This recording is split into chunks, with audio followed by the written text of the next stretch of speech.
پچھلی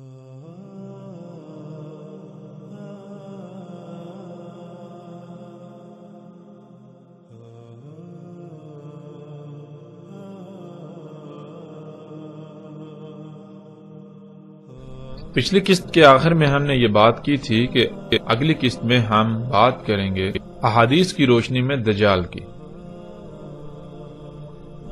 یعنی اگر یہ تمام کی تمام اشیاء جو انسان نے آج خلق کی، جن کو انسان اپنے لیے مسیحا تسلیم کرتا ہے کہ آیا واقعتاً یہ دجال ہیں، یہی وہ دجال ہے؟ اگر یہی وہ دجال ہے تو ضرور رسول اللہ صلی اللہ علیہ وسلم نے اس کا ذکر کیا ہوگا. تو اس قسط میں ہم جانیں گے کہ کیا واقعتاً رسول اللہ صلی اللہ علیہ وسلم نے ان تمام کی تمام ایجادات کو دجال کہا یا نہیں. تو ناظرین، اس بات کو جاننے کے لیے ہم اپنی اس قسط کا آغاز کرتے ہیں. ہم جانتے ہیں کہ رسول اللہ صلی اللہ علیہ وسلم نے دجال کے بارے میں کھول کھول کر تفاصیل کے ساتھ بیان کیا. اسی طرح رسول اللہ صلی اللہ علیہ وسلم صحابہ اکرام کو دجال کے بارے میں بتا رہے تھے تو رسول اللہ صلی اللہ علیہ وسلم نے یہ کہا کہ قیامت الساعۃ سے پہلے دجال ہے، اور اس دجال سے پہلے بھی کئی دجال ہوں گے. رسول اللہ صلی اللہ علیہ وسلم نے قیامت الساعۃ کے قریب آنے والے دجال سے پہلے جتنے بھی دجال ہوں گے یا جو کچھ دجال ہوگا اس سب کی تفصیلات بیان کی. جب رسول اللہ صلی اللہ علیہ وسلم ان دجالوں کی یا قرب قیامت الساعۃ نکلنے والے دجال سے پہلے جو کچھ بھی دجال تھا، جتنے بھی دجال تھے، ان کا ذکر کر چکے، تو پھر بیان کرنے کی باری آئی اس دجال کی جو قرب قیامت الساعۃ نکلنا تھا. تب رسول اللہ صلی اللہ علیہ وسلم نے کہا، تحقیق یعنی ثابت شدہ، ایسا ہی ہوگا، ایسا ہو چکا. کیا؟ کہ دجال کھانا کھا چکا اور بازاروں میں گھوم پھر چکا. یعنی رسول اللہ صلی اللہ علیہ وسلم نے کھول کر یہ بات واضح کر دی کہ دیکھو، قرب قیامت الساعۃ جس دجال کا خروج ہونا ہے، اس سے پہلے جتنے بھی دجال ہوں گے وہ کھانا کھانے والے دجال ہوں گے، ان میں کھانا کھانے والے دجال ہوں گے. یعنی محمد رسول اللہ صلی اللہ علیہ وسلم نے یہ بالکل واضح کر دیا کہ قرب قیامت الساعۃ جس دجال کا خروج ہونا ہے وہ کھانا کھانے والا نہیں ہوگا جیسے انسان کھانا کھاتا ہے. وہ انسان کی طرح بازاروں میں نہیں گھومے پھرے گا. کہیں ایسا نہ ہو کہ تم اس کو بھی ایک انسان سمجھتے ہوئے ویسا ہی دجال سمجھ لو جو اس سے پہلے آئیں گے. اس لیے وہ ایسا دجال نہیں ہوگا، یعنی وہ انسان نہیں ہوگا، اور اس کی رسول اللہ صلی اللہ علیہ وسلم نے مزید وضاحت کر دی. محمد رسول اللہ صلی اللہ علیہ وآلہ وسلم نے کہا، دجال ہرگز انسان نہیں ہے. اس میں کچھ شک نہیں، جو دجال ہے وہ شیطان ہے، یعنی دجال شیطان ہوگا. پھر اسی طرح ایک اور موقع پر رسول اللہ صلی اللہ علیہ وسلم نے کہا کہ دجال انسان نہیں ہوگا. اس میں کچھ شک نہیں، دجال شیطان ہوگا. اور قرآن میں اللہ سبحانہ و تعالیٰ نے شیطان کسے کہا؟ اللہ سبحانہ و تعالیٰ نے ہر اس شے کو شیطان کہا جو کچھ بھی ہمارے ارد گرد کھلم کھلا موجود ہے، جو ہماری ضرورت سے زائد ہے. حیات الدنیا کو، دنیاوی مال و متاع کو اللہ سبحانہ و تعالیٰ نے شیطان قرار دیا، شیطان کہا قرآن میں. اور پیچھے ہم جان چکے، بار بار یہ بات جان چکے کہ رسول اللہ صلی اللہ علیہ وسلم نے دجال کسے کہا. پھر رسول اللہ صلی اللہ علیہ وسلم نے کہا کہ دجال ہوگا طرح طرح کی مخلوقات، دجال طرح طرح کی تخلیقات ہوں گی. اور ہم پر یہ بات واضح ہونی چاہیے کہ اللہ سبحان ہے، اللہ اس سے پاک ہے کہ وہ دجل خلق کرے، اللہ اس سے پاک ہے کہ وہ کوئی ایسی شے خلق کرے جس میں رائی برابر بھی کوئی خامی، کوئی کجی، کوئی کوتاہی ہو، کوئی عیب ہو یا کوئی نقص ہو۔ اللہ اس سے پاک ہے، اللہ کے لیے ہے ہی حمد۔ اللہ جو بھی خلق کرتا ہے وہ ہر لحاظ سے مکمل قابل تعریف ہوتا ہے۔ تو کیا دجال میں تعریف ہوگی؟ نہیں، دجال تو ہوگا ہی عیب دار، دجال تو ہوگا ہی عیوب کا منبع، خامیوں کا گڑھ ہوگا۔ تو پھر بالکل واضح ہو جاتا ہے کہ دجال کا خالق اللہ نہیں ہوگا، تو پھر کون خالق ہوگا؟ یہ بات بھی ہم پر بالکل واضح ہو چکی ہے، اور جیسے جیسے ہم آگے بڑھیں گے مزید کھل کر واضح ہوتی جائے گی کہ دجال کا خالق یعنی ان مخلوقات کا خالق انسان ہوگا۔ ان مخلوقات کی خالق وہ ذات ہوگی جس ذات کو اللہ سبحانہ و تعالی نے زمین کا اختیار دیا، اور اختیار کسے دیا؟ قرآن میں بار بار بہت سارے مواقع پہ یہ بات کھل کر واضح ہے کہ انسان کو زمین کا اختیار دیا گیا، انسان کو زمین پر نائب بنایا گیا۔ یعنی دجال ہوگا انسان کی اپنی ہی خلق کردہ طرح طرح کی مخلوقات جن کو انسان اپنے لیے مسیحا سمجھے گا، لیکن حقیقت یہ نہیں ہوں گی، وہ انسان کے لیے دنیا و آخرت میں ہلاکت کا باعث بنے گی۔ اس کے باوجود انسان ان مخلوقات کو اپنے لیے مسیحا سمجھ رہا ہوگا۔ یہی ہے ان مخلوقات کا دجال ہونا، یعنی ان مخلوقات پر دجل کا پردہ چڑھا ہوا ہوگا، تو انسان ان کے دجل کا شکار ہو جائے گا۔ اور پھر رسول اللہ صلی اللہ علیہ وسلم نے کہا، اس میں کچھ شک نہیں، تحقیق ثابت شدہ ایسا ہو چکا، کیا ہو چکا کہ جو بھی ایجادات ہیں، حادثات، واقعات دجال کے بارے میں، وہ سب کا سب میں تمہیں بتا چکا، میں بیان کر چکا، میں نے بیان کر دیا۔ اس کے باوجود یہ ممکن ہی نہیں کہ وہ تمہاری عقلوں میں آ جائے، وہ تمہاری عقلوں میں نہیں آئے گا۔ رسول اللہ صلی اللہ علیہ وسلم نے دجال کیا ہوگا اس کے بارے میں ہر لحاظ سے کھول کھول کر واضح کر دیا۔ رسول اللہ صلی اللہ علیہ وسلم نے بتایا کہ دجال طرح طرح کی انسان کی اپنے ہی ہاتھوں سے خلق کردہ تخلیقات ہوں گی، مخلوقات ہوں گی، ایجادات ہوں گی، حادثات، واقعات، مصائب وہ دجال ہوں گے، لیکن انسان کی عقل میں دجال نہیں آئے گا۔ رسول اللہ صلی اللہ علیہ وسلم کے سب کچھ بیان کر دینے کے باوجود بھی انسان انہیں بطور دجال پہچاننے کی بجائے ان سب مخلوقات کو اپنا مسیحا بنا بیٹھیں گے، اپنا رب بنا بیٹھیں گے، اپنا مسیحا تصور کریں گے۔ جیسا کہ اس روایت میں بالکل واضح ہے کہ رسول اللہ صلی اللہ علیہ وسلم نے کہا کہ جو بھی ایجادات، حادثات، واقعات ہوں گے دجال کے بارے میں وہ سب بیان کر چکا۔ تو پھر یہاں یہ سوال پیدا ہوتا ہے کہ جب رسول اللہ صلی اللہ علیہ وسلم ان ایجادات کے بارے میں بیان کر چکے تو کیا روایات میں ان ایجادات کے بارے میں ذکر موجود ہے؟ کیا ہمیں ایسی روایات ملتی ہیں؟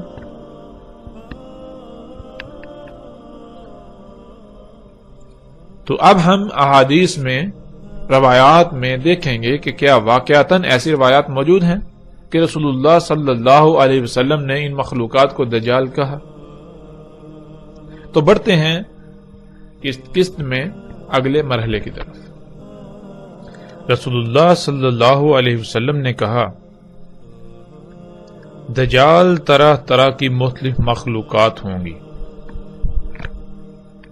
ناظرین، جہاں دجال کے بارے میں رسول اللہ صلی اللہ علیہ وسلم نے بہت کچھ کھول کھول کر بیان کیا، وہیں رسول اللہ صلی اللہ علیہ وسلم نے دجال کی پہچان کے لیے ایک ایسی بات کا ذکر کیا، ایک ایسی خبر دی جو خبر کسی نبی نے اپنی قوم کو نہیں دی۔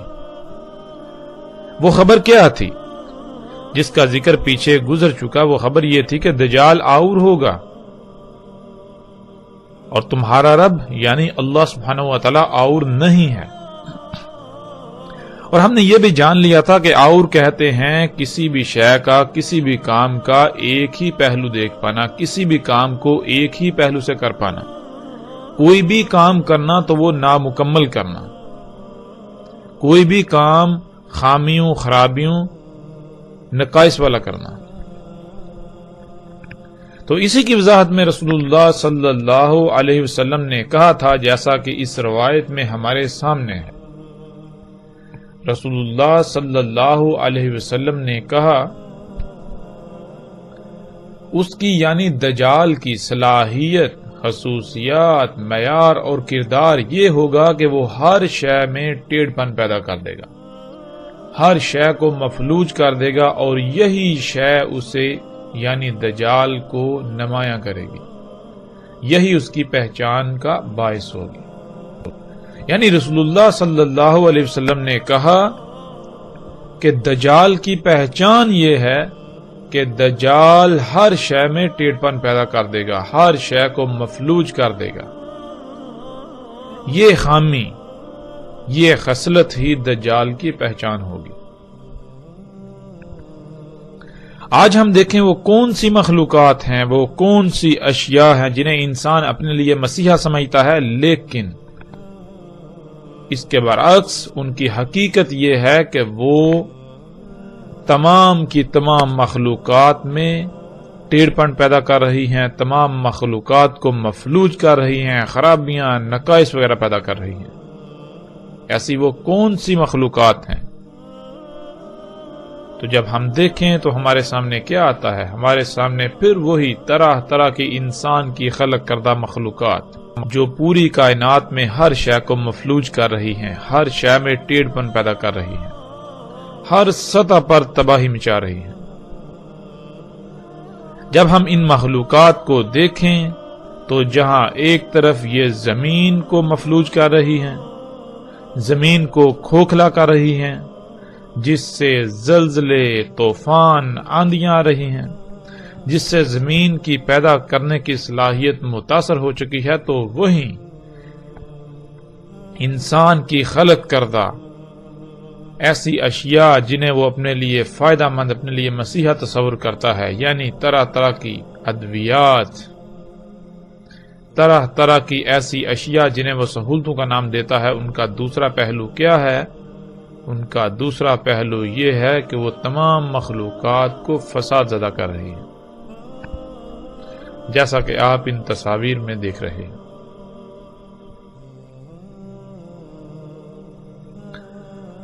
ناظرین، آج ہم اپنے آپ سے سوال کریں، ہم اپنے آپ سے پوچھیں کہ یہ تمام کی تمام فساد زدہ، خراب، نقائص والی مخلوقات کیا ان کا خالق اللہ ہے؟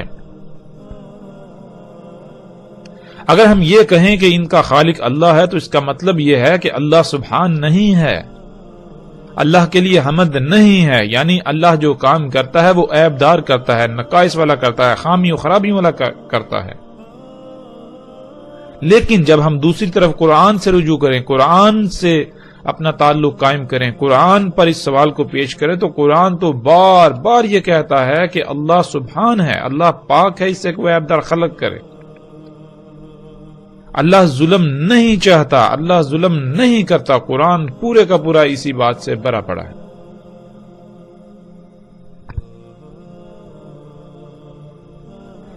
انسان ان مخلوقات کا، ان ایجادات، ان اشیاء کا صرف ایک پہلو دیکھتا ہے جو ظاہری پہلو ہے، جس سے اس کو نفع نظر آتا ہے، جس پہلو سے یہ تمام کی تمام اشیاء انسان کو مزین نظر آتی ہیں، تمام کی تمام اشیاء انسان کو مفید، فائدہ مند، مسیحا نظر آتی ہیں، لیکن ان کا دوسرا پہلو یکسر نظر انداز کر دیتا ہے۔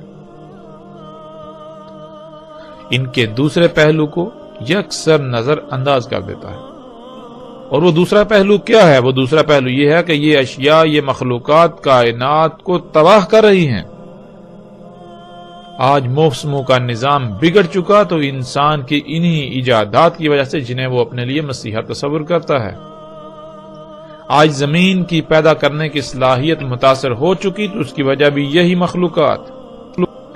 آج لاتعداد بیماریاں وجود میں آ چکی ہیں جن کا ماضی قریب میں وجود تک نہیں تھا، اور ان بیماریوں سے انسان تو کیا جاندار تڑپ تڑپ کر مر رہے ہیں۔ اور ان بیماریوں کی وجہ کیا ہے؟ یہ بیماریاں وجود میں کیسی آئیں؟ ان کی وجہ یہی انسان کی خلق کردہ طرح طرح کی مخلوقات۔ آج انسان ان گاڑیوں کو، جہازوں کو، ٹرینوں کو، یعنی جدید سفری ذرائع کو اپنے لیے مسیحا تصور کرتا ہے، لیکن اس کا دوسرا پہلو کیا ہے؟ اسے یکسر نظر انداز کر دیتا ہے۔ انہی گاڑیوں کی وجہ سے، ٹرینوں جہازوں کی وجہ سے، یعنی انہی سفر کے ذرائع کی وجہ سے آج پوری دنیا دھوئیں سے بھر چکی، اور یہ دھواں تمام مخلوقات کے لیے زہر قاتل ثابت ہو رہا ہے۔ اسی دھوئیں کی وجہ سے دنیا میں ہر سال 33 لاکھ سے زیادہ انسان موت کا شکار ہو رہے ہیں، اور دنیا کی تقریباً 99% سے زیادہ آبادی کسی نہ کسی بیماری کا شکار ہے، تو وہ اسی دھوئیں کی وجہ سے۔ اسی دھوئیں کی وجہ سے کئی مخلوقات صفحہ ہستی سے مٹ گئیں، اسی دھوئیں کی وجہ سے موسموں کا نظام درہم برہم ہو چکا، اسی دھوئیں کی وجہ سے لا تعداد بیماریاں، حامیاں، خرابیاں پیدا ہو چکی۔ لیکن اس کے باوجود جب کسی سے سوال کیا جائے، کسی سے پوچھا جائے، تو اس کا جواب یہی ہوگا کہ یہ گاڑیاں، یہ جہاز، یہ جدید ترین سفر کے ذرائع انسان کے لیے مسیحا ہیں، فائدہ مند ہیں۔ رسول اللہ صلی اللہ علیہ وسلم نے کہا، دجال کا ایک ید لمبا ہوگا دوسرے سے۔ ناظرین، ہم انسان ہیں تو جب لفظ ید آتا ہے تو فوراً ہمارے ذہن میں ہمارے ہاتھ کا نقشہ ظاہر ہو جاتا ہے، اور ہم ید کے معنی ہاتھ کے لے لیتے ہیں۔ لیکن عربی میں ہاتھ کو ید نہیں کہتے، بلکہ عربی میں ید کہتے ہیں ایسی قوت کو جس سے کچھ کیا جا سکے۔ اگر یہ لفظ عالم مادہ کے لیے استعمال ہوگا تو اس کے معنی ہوں گے ایسا آلہ جس میں قوت ہوتی ہے اور جس سے کچھ کیا جا سکے، کچھ بنایا جا سکے۔ اسی وجہ سے انسان کی ذات میں ایسے آلے کو ہاتھ کہا جاتا ہے۔ اور اگر یہی لفظ عالم نور کے لیے استعمال ہوگا یا عالم نار کے لیے استعمال ہوگا تو وہاں وہ عالم مادہ سے ماورا ہوگا۔ مثال کے طور پر آج ہم پہاڑوں کو اپنی آنکھوں سے دیکھتے ہیں، لیکن اگر ایسا ہوتا کہ پہاڑ اللہ کے غیب میں سے ہوتے، یعنی انسان انہیں نہیں دیکھ سکتا، انسان انہیں نہ دیکھ سکتا ہوتا اور پہاڑوں کے لیے لفظ ید کا استعمال کیا جاتا، تو انسان یہی سمجھتا کہ جبال نامی مخلوق کے بھی ایسے ہی ید یعنی ہاتھ ہوتے ہیں جیسے ہمارے ہیں، جیسے انسان کے ہیں۔ لیکن حقیقت اس کے بالکل برعکس ہے۔ لفظ ید کے سب سے آسان معنی یہ ہیں کہ جو خصوصیات انسان کے ہاتھ میں پائی جاتی ہیں، جیسے اس سے کچھ پکڑا جاتا ہے، اٹھایا جاتا ہے، اٹھا کر ادھر ادھر رکھا جاتا ہے، دھکیلا جاتا ہے وغیرہ، جس شے میں بھی یہ خصوصیات یا ایسی قوت پائی جائے وہ شے ید کہلائے گی۔ ناظرین، آگے بڑھنے سے پہلے ہمیں یہاں اس بات کی مزید وضاحت کرنا ضروری ہے، کیونکہ جب تک ہم اس کو مزید واضح نہیں کریں گے تب تک آگے آنے والی روایات کو ہم نہیں سمجھ سکیں گے۔ آگے آنے والی روایات میں ایسے الفاظ موجود ہیں جن کو سمجھنے کے لیے ہمیں یہ علم ہونا چاہیے کہ عربی کیا ہے۔ ناظرین، دین کو سمجھنے اور بالخصوص فتنہ دجال سمیت ساتھ کی علامات سے متعلق تمام معاملات کو سمجھنے کے لیے یہ بہت ضروری ہے کہ ہم سب سے پہلے عربی زبان کی اہمیت کو جان لیں۔ عربی کیا ہے؟ عربی دنیا کی واحد ایسی زبان ہے جس کا ترجمہ دنیا کی کسی بھی زبان میں نہیں کیا جا سکتا۔ عربی دنیا کی واحد ایسی زبان ہے جو ہر وقت اور ہر شے کا احاطہ کرتی ہے، یعنی مثال کے طور پر آج کوئی ایسی شے جس کا وجود نہیں اور کل کو وہ وجود میں آتی ہے، تو اس شے کا کوئی نہ کوئی نام تجویز کیا جائے گا جو پہلے سے اس زبان میں موجود نہیں ہوگا. جیسے کہ ہم گاڑی ہی کو لے لیں. اردو میں لفظ گاڑی کے وجود سے پہلے اپنا کوئی وجود نہیں رکھتا تھا. اسی طرح انگلش میں لفظ کار کی تخلیق سے پہلے اپنا کوئی وجود نہیں رکھتا تھا. جب شے وجود میں آئی اس کے بعد یہ لفظ وجود میں آیا. لیکن عربی دنیا کی واحد ایسی زبان ہے جو اس خامی سے بالکل پاک ہے. عربی دنیا کی واحد ایسی زبان ہے جس کا ہر لفظ بہت ہی وسعتوں کا حامل ہے. کوئی بھی شے جو پہلے وجود نہیں رکھتی تھی اور بعد میں وجود آئے گی یا بعد میں وجود آئے، عربی میں اس کا نام پہلے سے ہی طے کر دیا گیا. یعنی عربی میں آپ کسی بھی لفظ کا اضافہ نہیں کر سکتے. جو بھی نئی ایجاد آپ کریں گے اس کے لیے پہلے سے ہی عربی میں نام موجود ہوگا. البتہ اس شے کی الگ سے پہچان اور نشاندہی کے لیے آپ الگ سے کوئی لفظ ایجاد کر سکتے ہیں، مگر وہ لفظ عربی زبان کا حصہ نہیں ہوگا اور نہ ہی وہ لفظ عربی کہلائے گا، بلکہ وہ کسی اور زبان کا لفظ عربی لہجے کے ساتھ روزمرہ کے استعمال میں لایا جائے گا. جیسے لفظ فیس بک یا ٹویٹر کو ہی لے لیا جائے، جب عربی کے اصل سے ان کے لیے کوئی لفظ استعمال کیا جائے گا تو وہ لفظ استعمال کیا جائے گا جو فیس بک اور ٹویٹر وغیرہ کی صفات کا احاطہ کرے. لیکن موجودہ دور کے تقاضے کو سامنے رکھتے ہوئے یہی لفظ عربی لہجے کے ساتھ استعمال کیے جائیں گے جو کہ وقت کی ضرورت ہے، لیکن یہ لفظ یا یہ الفاظ عربی کا حصہ نہیں کہلائیں گے اور نہ ہی ان الفاظ کو اصل خالص عربی میں داخل کیا جا سکتا ہے. عربی کو سمجھنے کے لیے یہاں ہم چند الفاظ کو مثال کے طور پر سامنے رکھ لیتے ہیں. مثلا لفظ راس کو ہی لے لیں.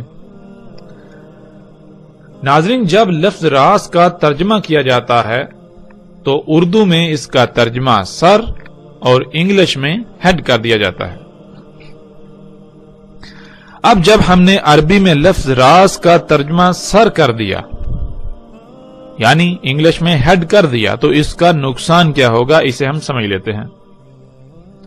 مثال کے طور پر اگر آپ کے سامنے آپ کا دشمن موجود ہو اور آپ اپنے بھائی کو کہیں کہ وہ سامنے موجود دشمن کے راس میں گولی مارے تو وہ اس کے سر میں گولی مارے گا. لیکن اگر آپ کے سامنے اونٹ ہو اور آپ اپنے بھائی کو کہیں کہ وہ اونٹ کے راس میں گولی مارے تو وہ اونٹ کے سر میں گولی مار دے گا، کیونکہ اس کو بتایا گیا کہ راس کا ترجمہ سر ہے. لیکن اگر آپ کسی عرب کو یہ کہیں کہ وہ اس دشمن کے راس میں گولی مارے تو وہ گولی اس کے سر میں مارے گا، مگر جب آپ اسے کہیں گے کہ وہ اونٹ کے راس میں گولی مارے تو وہ اونٹ کے سر میں نہیں بلکہ اونٹ کی کوہان جو چوٹی نظر آتی ہے اس میں گولی مارے گا. اب سوال یہ پیدا ہوتا ہے کہ جب آپ نے اپنے بھائی کو حکم دیا کہ اونٹ کے راس میں گولی مارو تو اس نے اونٹ کے سر میں گولی ماری، لیکن جب وہی حکم ایک عرب کو دیا تو اس نے اونٹ کے سر کے بجائے اس کی کوہان میں گولی ماری. آخر ایسا کیوں؟ اس کا جواب یہ ہے کہ جب ہم نے راس کا ترجمہ سر کر دیا تو اس سے مراد سر ہی ہوگا. سر ایک محسوس عضو کو کہتے ہیں، جسم کے ایک مخصوص حصے کو کہتے ہیں، خواہ وہ کسی کا بھی ہو.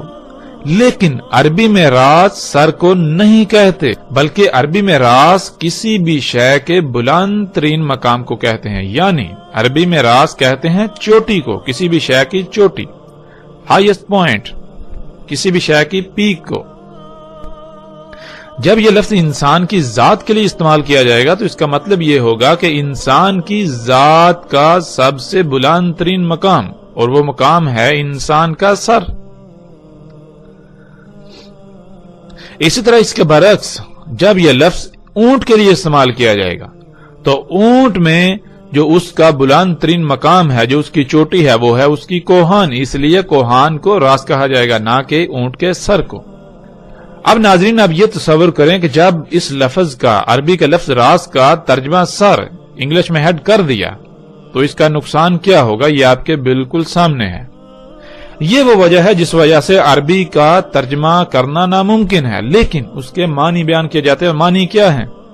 معنی یہ ہیں جیسے ہم نے ابھی بیان کیا کہ راز کہتے ہیں کسی بھی شے کے بلند ترین مقام کو،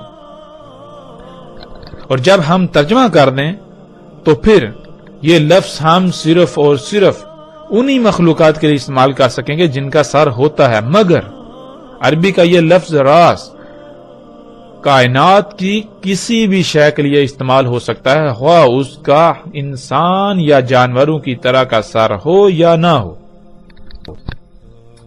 اس سے ناظرین آپ کو بالکل واضح ہو جائے گا کہ عربی کا ترجمہ کرنا بالکل ناممکن ہے۔ اسی طرح ناظرین جیسا کہ ہماری روایت میں لفظ ید آیا تھا، اس لفظ کو لے لیں جس کا ترجمہ ہاتھ کیا جاتا ہے۔ جب اس کا ترجمہ ہاتھ کر دیا جائے تو ناظرین یہ لفظ نمبر 1 محدود ہو جائے گا، یعنی آپ صرف اور صرف اس لفظ کو ان مخلوقات کے لیے استعمال کر سکیں گے جن کا ہاتھ ہوتا ہے۔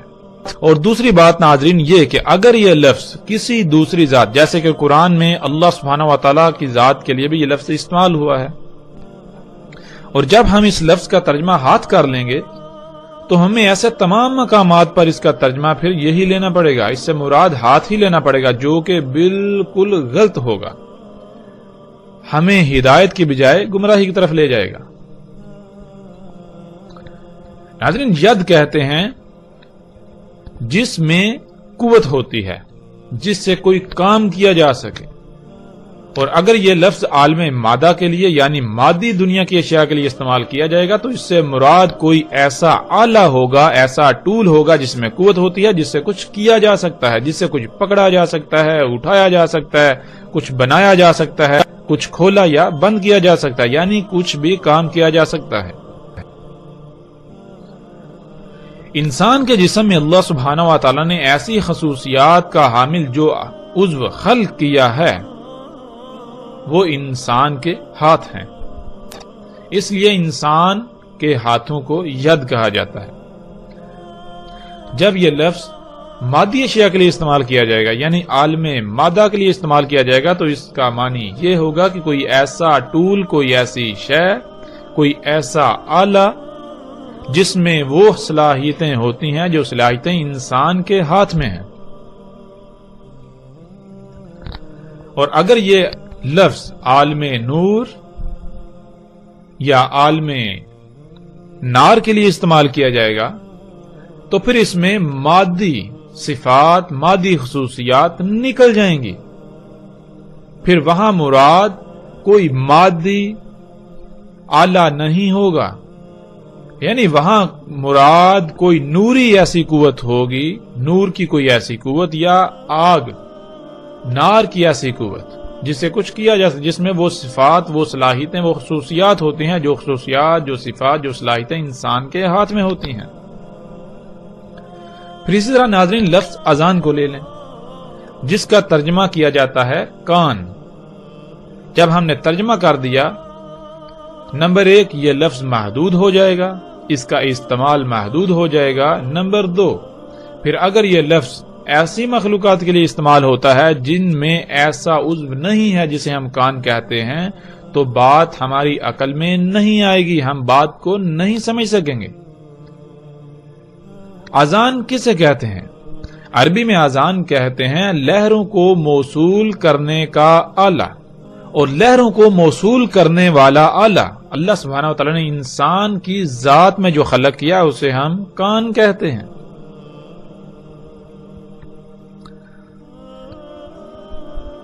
آواز کی حقیقت کیا ہے؟ آواز کی حقیقت لہریں ہیں، جسے ہم آواز کہتے ہیں۔ اس آواز کا ہمارے دماغ کے باہر کوئی وجود نہیں ہے، ہمارے دماغ کے باہر بنیادی طور پر لہریں ہیں جنہیں ہم آواز کی لہروں کا نام دیتے ہیں، یا انگلش میں ساؤنڈ ویوز۔ یہ لہریں سفر کرتی ہیں، جب یہ لہریں کسی ایسے آلے سے ٹکراتی ہیں جو ان کو موصول کرنے کی صلاحیت رکھتا ہے تو انہیں وصول کر لیتا ہے، اور ایسا آلہ اللہ سبحانہ و تعالیٰ نے ہماری ذات میں جو خلق کیا انہیں ہم کان کہتے ہیں۔ کان ہمارے آواز کی لہروں کو موصول کرتے ہیں، اس کے بعد ان لہروں کو بجلی کے سگنلز میں تبدیل کرتے ہوئے دماغ میں بھیجتے ہیں۔ دماغ کا متعلقہ حصہ ان لہروں کا ادراک کرتا ہے، جسے ہم آواز کہتے ہیں۔ آواز محض ہمارے دماغ کا ادراک ہے، اس کی حقیقت لہریں ہیں۔ تو ناظرین، عربی میں آذان کہتے ہیں لہروں کو موصول کرنے والا آلہ، اور آج ہم ایسے تمام آلات کو سامنے رکھ لیں جن میں ایسی صلاحیتیں ہیں، ایسی خصوصیات ہیں۔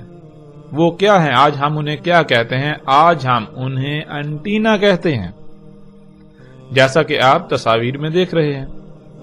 اور ناظرین، یہی وہ آذان ہے جس کا ہم ترجمہ کان کر دیتے ہیں، جو یاجوج اور ماجوج کے بارے میں روایات میں آیا ہے کہ ان کے آذان اتنے بڑے ہوں گے کہ ان میں سے ایک کو نیچے بچھائیں گے اور دوسرے کو اپنے اوپر اوڑھ لیں گے۔ اور آج یہ منظر ہم اپنی آنکھوں سے دیکھ رہے ہیں، جس کا ذکر یاجوج اور ماجوج کے باب میں بہت ہی صراحت کے ساتھ آ جائے گا۔ اسی طرح ناظرین، لفظ لسان کو لے لیں، جس کا ترجمہ زبان کیا جاتا ہے۔ پھر وہی بات، جب اس لفظ کا ترجمہ زبان کر دیا جائے گا تو ایک تو یہ لفظ محدود ہو جائے گا، دوسرا پھر اگر یہ لفظ ایسی مخلوقات کے لیے استعمال ہوتا ہے جن میں انسان یا جانوروں کی طرح کی زبان نہیں ہے تو ہم اس کو سمجھنے سے قاصر رہیں گے۔ ہم اس مخلوق میں ایسی زبان تلاش کرتے رہیں گے لیکن وہ ہمیں نہیں ملے گی۔ تو پھر لسان کسے کہتے ہیں؟ ناظرین، لسان کہتے ہیں لہروں کو پیغام میں ڈالنے والا آلہ۔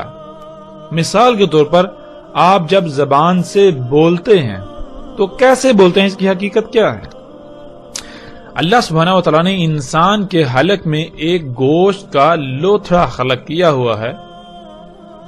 جب انسان بولتا ہے تو وہ لوتھڑا بہت تیزی سے ارتعاش کرتا ہے، حرکت کرتا ہے، تھر تھراتا ہے، جس سے بالکل ایسی ہی لہریں وجود میں آتی ہیں۔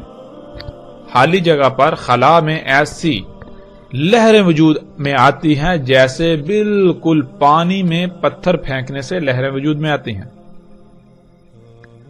پھر ناظرین، زبان جب حرکت کرتی ہے تو وہ ان لہروں کو ایسی فریکوینسی میں ڈالتی ہے جس میں وہ پیغام ہوتا ہے جو آپ کسی کو دینا چاہتے ہیں۔ زبان ان لہروں کو پیغام کی شکل میں ڈالنا شروع کر دیتی ہے۔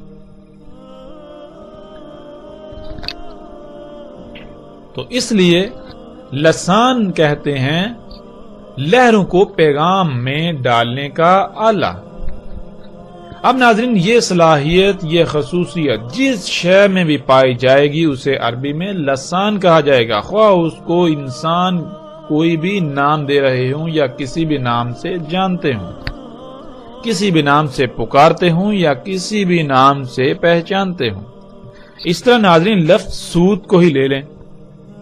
سوت کا ترجمہ کیا جاتا ہے آواز، لیکن یہ ترجمہ بالکل محدود اور غلط تصور کیا جائے گا، اس لیے کہ جب ہم نے اس لفظ کا ترجمہ سوت کر دیا تو پھر ہم صرف اور صرف اس لفظ کو انہی مخلوقات کے لیے استعمال کر سکیں گے جن مخلوقات کا آواز کے ساتھ تعلق ہے۔ لیکن سوت کہتے ہیں تھر تھراتی لہروں کو۔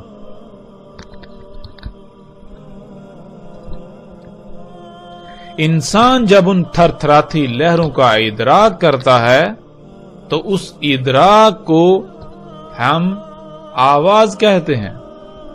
اب ضروری نہیں کہ جن تھر تھراتی لہروں کا ہم ادراک کر رہے ہیں انہیں آواز کا نام دے رہے ہیں، انہی لہروں کا ادراک کوئی اور مخلوق کرے تو اسے بھی آواز کہا جائے؟ نہیں،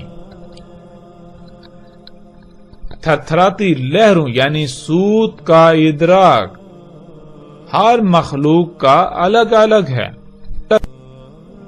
پھر اسی طرح ناظرین، ایک لفظ ہے الشار۔ اس لفظ کا ترجمہ بالوں کا کر دیا جاتا ہے۔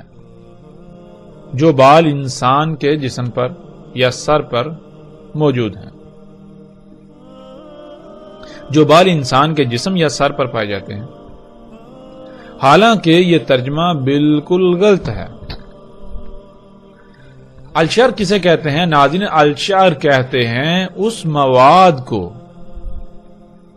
جس مواد سے انسان کے جسم پر یا انسان کے سر پر بال وجود میں آتے ہیں۔ اور آج جب ہم غور و فکر کریں کہ یہ بال ہمارے کس شے سے وجود میں آئے، کس مواد سے وجود میں آئے، تو بات بالکل کھل کر سامنے آ جاتی ہے۔ تو آج ہم اس مواد کو لچکدار پلاسٹک، نائلون، لک یعنی اسفلٹ اور پینٹ وغیرہ کا نام دیتے ہیں۔ کسی بھی شے پر پائے جانے والے فلیکسیبل یعنی لچکدار پلاسٹک، نائلون، پینٹ اور اسفلٹ وغیرہ کو عربی میں الشعر کہتے ہیں۔ اگر یہ لفظ پرندوں کے لیے استعمال کیا جائے گا تو ان کے پروں میں موجود بالوں کو کہا جائے گا۔ اگر یہ لفظ بیڑوں کے لیے استعمال کیا جائے گا تو اس سے مراد ان کے جسم پر موجود نائلون، لچکدار پلاسٹک یعنی ان کی اون کو کہا جائے گا۔ قرآن میں اللہ سبحانہ و تعالیٰ نے کہا کہ انسان کو 3 سے خلق کیا گیا۔ 3 کہتے ہیں کالے رنگ کے کیچڑ کو جو زمین میں پایا جاتا ہے، جو زمین کے عناصر سے وجود میں آیا۔ زمین کے ان عناصر میں ایک عنصر موجود ہے جسے الشعر کہا جاتا ہے، اور آج موجودہ دور میں ہم اس کو لچکدار پلاسٹک، نائلون، اسفلٹ یا پینٹ وغیرہ کا نام دیتے ہیں۔ پھر اسی طرح ناظرین، لفظ عین جس کا ترجمہ آنکھ کا کیا جاتا ہے۔ ناظرین، جب یہ لفظ ہمارے سامنے آتا ہے تو اس سے مراد آنکھ لے لیا جاتا ہے، جیسے انسان یا جانوروں کی آنکھ۔ لیکن عربی میں عین کہتے ہیں ایسے آلے کو جو رنگوں کا ادراک کرتا ہے۔ انسان کی ذات میں اللہ سبحانہ وتعالی نے ایسا آلہ جو خلق کیا جو رنگوں کا ادراک کرتا ہے، اسے ہم آنکھ کہتے ہیں۔ اور عربی میں ہر اس شے کو عین کہا جائے گا، ہر اس شے کو، ہر اس آلے کو عین کہا جائے گا جو رنگوں کا ادراک کرتا ہے۔ آج ہم جب اپنے ارد گرد غور و فکر کریں، ارد گرد دیکھیں، تو ہمیں بالکل واضح ایسے آلات نظر آئیں گے جو رنگوں کا ادراک کرتے ہیں۔ یعنی عربی میں عین کہتے ہیں اس شے کو جس میں وہ تمام صلاحیتیں، خصوصیات پائی جاتی ہیں، جو خصوصیات، جو صلاحیتیں انسان یا جانور کی آنکھ میں پائی جاتی ہیں۔ پھر اسی طرح ناظرین، لفظ طیر آ جاتا ہے جس کا ترجمہ کر دیا جاتا ہے پرندہ۔ حالانکہ طیر عربی میں کہتے ہیں ہر اس شے کو جو ہوا میں یعنی جو فضا میں اڑتی ہے، جو فضا میں تیرتی ہے۔ لیکن جب ہم نے اس کا ترجمہ پرندہ کر دیا تو ہم اس سے مراد کیا لیں گے؟ ہم اس سے پھر مراد لیں گے وہ پرندے جو اللہ سبحانہ تعالیٰ نے خلق کیے، جو ہمیں ہواؤں میں اڑتے ہوئے نظر آتے ہیں۔ لیکن یہ ترجمہ بالکل غلط ہوگا۔ طیر کہتے ہیں ہر اس شے کو جو ہوا میں اڑتی ہے، جو فضا میں سفر کرتی ہے۔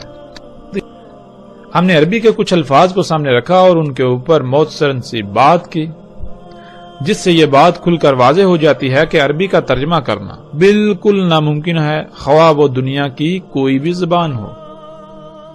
دنیا کی کسی بھی زبان میں عربی کا ترجمہ نہیں کیا جا سکتا۔ اگر ہم نے عربی کا ترجمہ کر دیا تو ہم بات کو سمجھنے کے بجائے مزید دور چلے جائیں گے۔ ناظرین، جب ہم عربی کے اس اصول کو سمجھ لیں گے، اپنے ذہن میں بٹھا لیں گے، تو ہمارے لیے بات کو سمجھنا انتہائی آسان ہو جائے گا۔ دنیا کی کوئی شے، کوئی سوال ہمارے لیے سوال نہیں رہے گا۔ کوئی بھی ہمیں گمراہ نہیں کر پائے گا، کوئی بھی انسان یا کوئی بھی ہمیں اپنی باتوں میں گما پھرا کر ورگلا نہیں سکے گا۔ عربی کے اس اصول کو سامنے رکھتے ہوئے اب ہم اس روایت پر نگاہ دوڑاتے ہیں۔ رسول اللہ صلی اللہ علیہ وسلم نے کہا، دجال کا ایک آلہ جس میں وہ خصوصیات، وہ صلاحیتیں ہوں گی جو خصوصیات، جو صلاحیتیں انسان کے ہاتھ میں ہوتی ہیں، یعنی جس سے کچھ پکڑا جا سکے، جس سے کوئی کام کیا جا سکے، وہ لمبا ہوگا دوسرے کی نسبت. یعنی دجال کا ایک آلہ تو لمبا ہوگا اور دوسرا آلہ اس سے چھوٹا. آج ہم اپنے ارد گرد نگاہ دوڑائیں، اپنے ارد گرد غور و فکر کریں. کیا ایسی مخلوقات موجود ہیں؟ کیا انسان کی خلق کردہ ایسی مخلوقات موجود ہیں جن میں بالکل وہی صلاحیتیں، وہی خصوصیات پائی جاتی ہیں جو صلاحیتیں اور خصوصیات انسان کے ہاتھ میں پائی جاتی ہیں؟ تو حیران کن طور پر ایسی لا تعداد مخلوقات ہمارے سامنے آ جائیں گی، جیسا کہ آپ ان تصاویر میں دیکھ سکتے ہیں.